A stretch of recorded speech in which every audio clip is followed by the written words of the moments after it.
¿Cómo está, congresista? Buenas noches, qué gusto saludar. Buenas noches y bueno, pues creo que el Perú va ganando y eso es una cosa que siempre da En alegría, fútbol, ¿no? pero no sé si en política, no sé si en política. Dígame usted si estamos ganando, por favor. Alégreme, sí. Yo creo que las cosas hay que verlo con esperanza. Con ¿no? esperanza, ¿no? Yo a pesar de... ayer vi a los jóvenes indignados en las calles, en la Plaza de San Martín. Pidiendo que se vayan todos, ¿no? Y que se vayan todos. Que se vayan Así todos. es, y me parece una lucha justa, una lucha que efectivamente... esta semana han visto los propios jóvenes y toda la gente indignada, pues ha visto que quienes querían luchar contra la corrupción eran más corruptos que los otros, ¿no? Entonces esa situación ha hecho de que la gente diga que se vayan todos, ¿no? Y el planteamiento de una nueva constitución. Ahora, y todo esto, ¿no? Lo de Vizcarra hoy, no solo el discurso, sino los gestos, la forma. A mí me pareció mucho más interesante, más allá del discurso que estaba muy bien, pero también el lenguaje de gestos, la expresión de su rostro, la proyección de sencillez que ha dado, el asunto de la relación con la familia y para cerrar con broche de oro, un mensaje pequeño con los trabajadores de Palacio de Gobierno que, insisto, da la percepción de un hombre muy sencillo.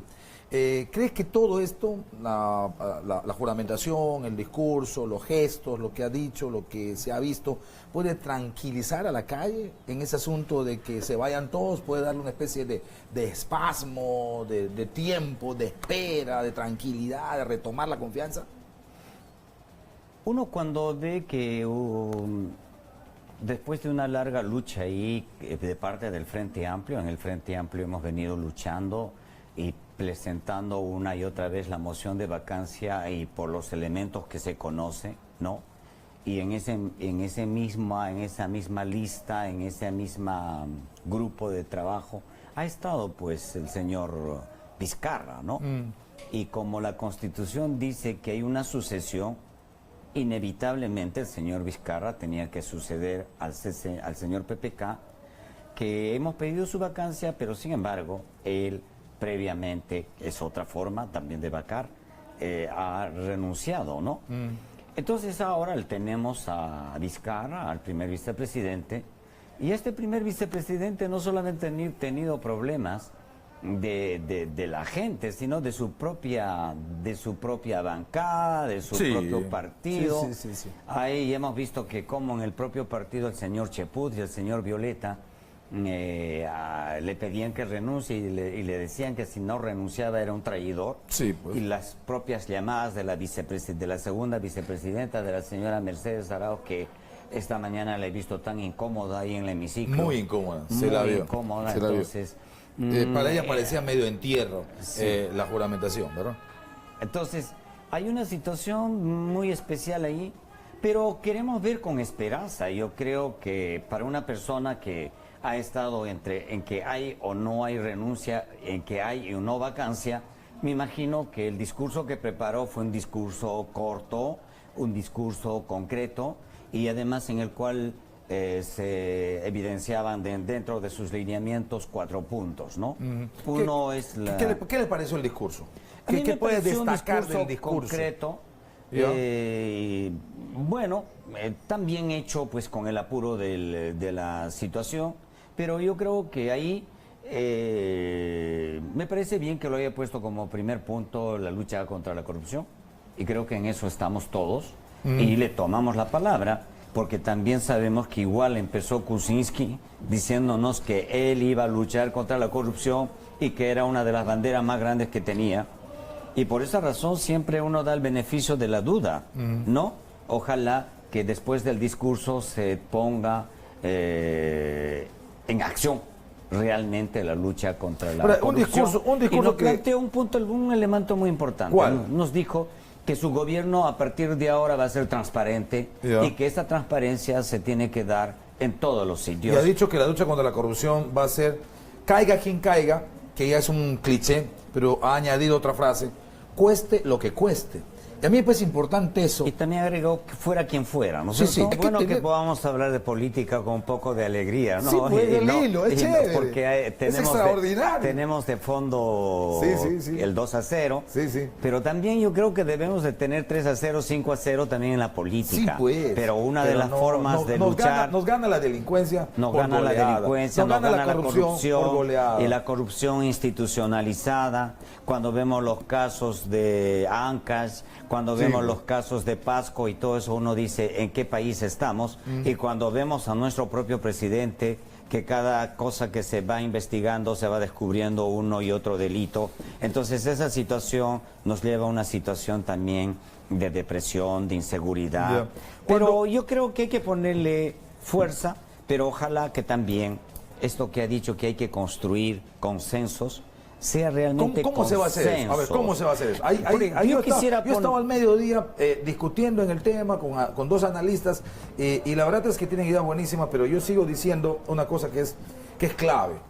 ¿Cómo hacer que el discurso, cómo hacer que el gesto, cómo hacer que el llamado, pacto social, cuando es un llamado, okay, es un reto, se haga práctica política, la coordinación? Es verdad, tú eres legislativo, yo soy ejecutivo, pero somos Estado los dos y en algún momento tenemos que ver cómo hacemos para que los lineamientos de política nacional se puedan cumplir. ¿Cómo hago práctica política de unidad de Estado? ¿Cómo deberíamos de hacer? Porque el pacto social no es un discurso, el pacto social es un hecho. A ver, vamos a poner, por ejemplo, el Consejo Nacional del Trabajo.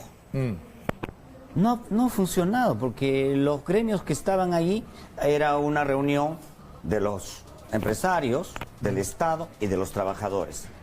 Pero estas reuniones al final terminaron solamente entre Estado y empresarios. ¿Y los trabajadores? ¿Qué tipo de pacto social es ese? Entonces, el planteamiento es que los pactos sociales también sean con los de abajo, ¿no es cierto? Y solo así nos podremos entender y que se trabaje en función precisamente de los que son más, no de un puñado de empresarios. Ya.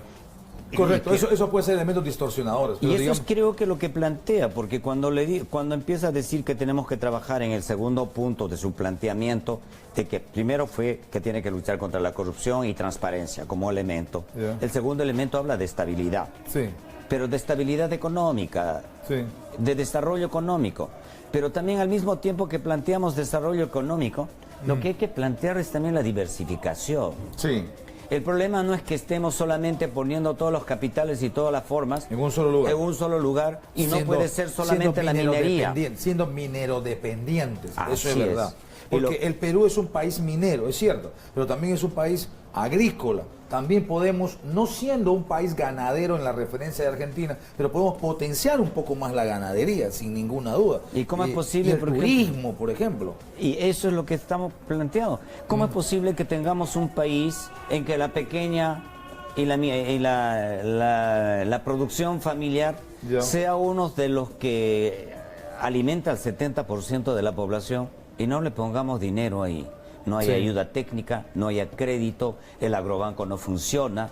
Las pequeñas y cuando funciona, da a empresarios préstamos de 420.000, de 250.000 que luego no pagan. Y tengamos ahí a los paperos luchando en su lucha 3 muertos, Maiceros, a los arroceros, arroceros, a y los todo lecheros. eso. Entonces, yo creo que A tenemos... los paperos, sí, es verdad. Ojalá, Sí, yo sí, es verdad. le tomo la palabra al presidente. Ahora, Vizcarra no es un hombre de izquierda, está claro. No es un hombre de izquierda. O sea, no es un hombre que vaya a poder hablar el mismo lenguaje con usted. Pero yo no creo que tampoco sea un hombre que sea de la extrema derecha, la que por supuesto ha representado Pedro Pablo Kuczynski hasta ahora. Digamos, ese neoliberalismo que a veces es chato, lamentablemente chato. Ojalá que cambie, como ha dicho. Yo creo que es centro. Yo creo que, y siendo centro Vizcarra, la gente que le conoce dice que Vizcarra es un tipo pragmático y de centro, que siempre suele escuchar un poco las posturas, ya sea de un lado un poco más a la derecha y quizá un poco más a la izquierda. Sí, a él, porque yo fui presidente de la red de municipalidades urbanas y rurales del Perú, de la REMURPE, y ahí formamos con el AMPE, con la Asociación de Municipalidades,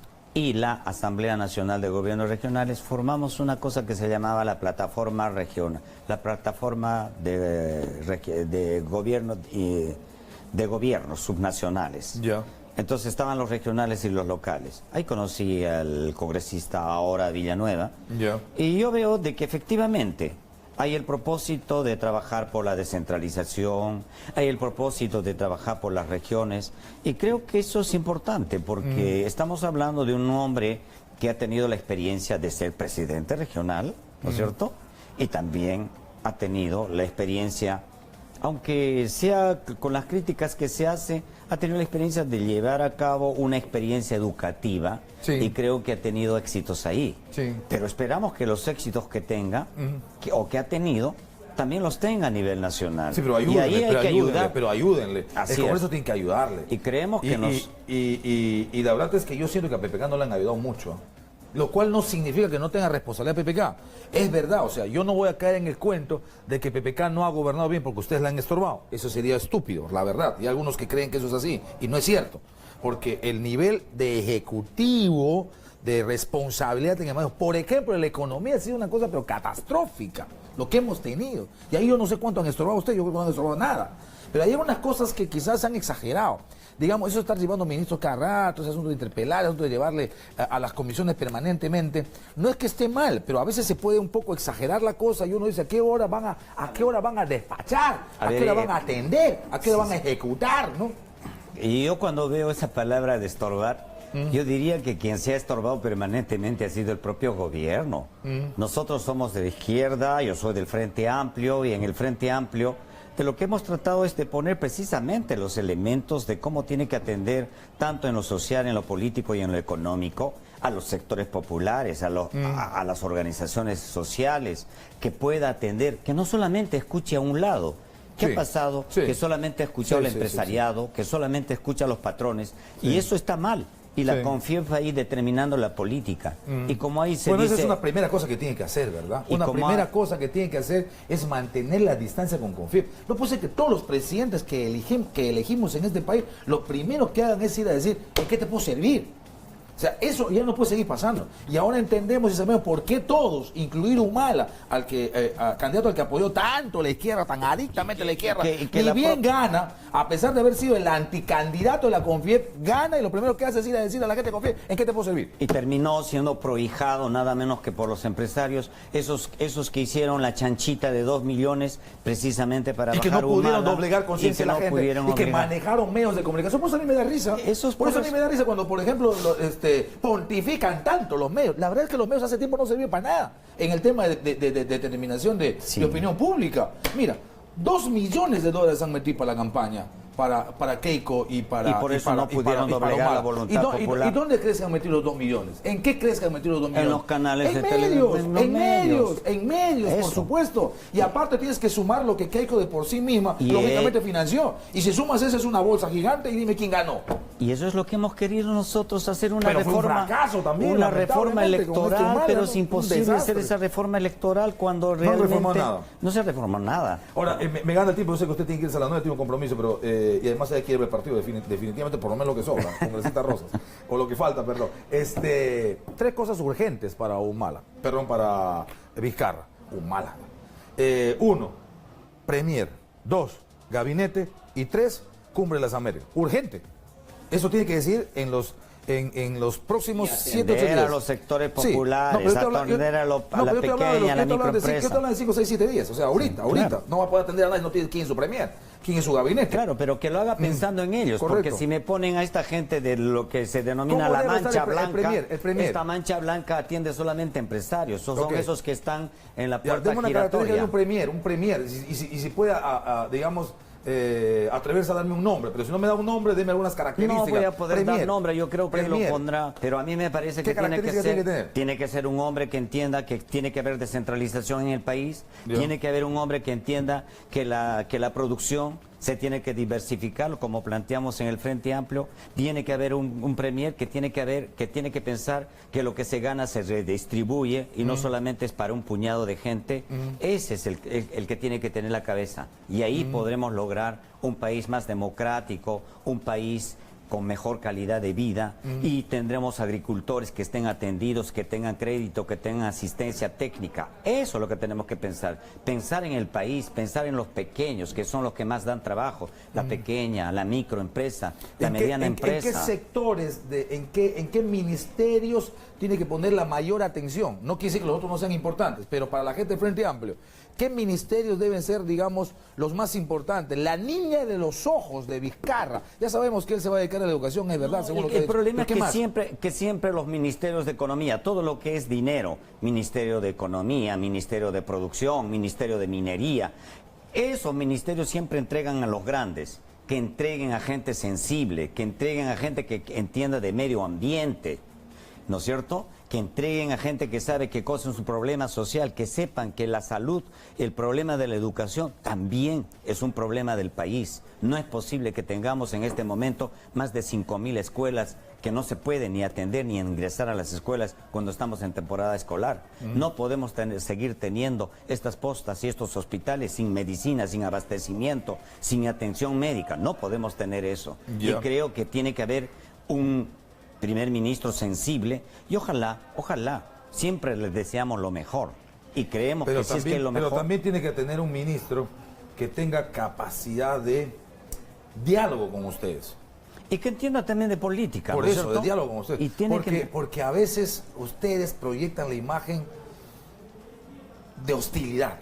Proyectan esa imagen. No necesariamente que lo fregan o no lo fregan, pero a veces proyectan esa imagen de hostilidad. Y entonces, a cualquiera que no tenga muñeca política, ustedes asustan. En serio. No, yo creo que... alguna gente que puede decir, pucha, ¿con quién me vas a poner a pelear? ¿Con Mulder? ¿Con quién? ¿Con Becerril? ¿Podemos nosotros tener... poder dar miedo a alguien? No creo. Nosotros lo que queremos es crear... Que sí. Lo que queremos es crear confianza. A veces lo que dan la queremos... impresión de ser jauría, no parlamento. A veces, digo yo. Y a alguna gente le puede asustar Bueno, eso. yo creo que en esto que parece no hay que confundir lo que somos el Frente Amplio y la mayoría. Sí, pero del ustedes no son Congreso. mayoría, ustedes son 10. Ustedes Somos son 10, pero sabemos hacer de perfecto, política. pero y las sabemos, voces que salen de ese parlamento no son... Y sabemos recoger son los la que más demanda gritan. de la gente, sabemos recoger la demanda de los trabajadores, la gente que está afectada, por ejemplo, con la minería y que tienen metales pesados en la sangre. Sabemos escuchar a los campesinos que vienen por la producción, sabemos escuchar también a la gente de los barrios que no tiene agua. Eso es lo que queremos nosotros. Y si podemos nosotros trabajar e intermediar en esa situación, lo haremos con el mayor de los gustos. Y si encontramos una posibilidad de conversar, de dialogar y de concertar, también lo haremos. Pero también siempre con el respeto, ¿no? Exacto. Sabiendo que cada uno tiene su espacio, ¿verdad? Porque no metiéndose desde el Congreso al Ejecutivo, ni tampoco metiéndole candados, ni tampoco metiéndole verduguillo en la yugular. Haciendo lo que ni tenemos tampoco el Ejecutivo intentando meterse en el Legislativo. Porque, por ejemplo, no llegaba Martín Vizcarra, y ya tenías a Salaverry, y ya tenías a Mulder diciéndole que no pongan ministros tales y que no cometa el desatino de poner tales ministros. O sea, el Congreso no es nadie para decirle qué ministro tiene que poner. No, esta mañana, yo soy de la Junta de Portavoces. Ayer hemos discutido una resolución de cómo se acepta o no el documento de que se acepta la renuncia. Sin embargo, esta mañana, en todos los medios, sí, pues. Usted lo tenía al congresista Cheput Violeta y al señor Jorge del Castillo llevando un documento, uno, que no se discutió. Dos, no era un documento oficial.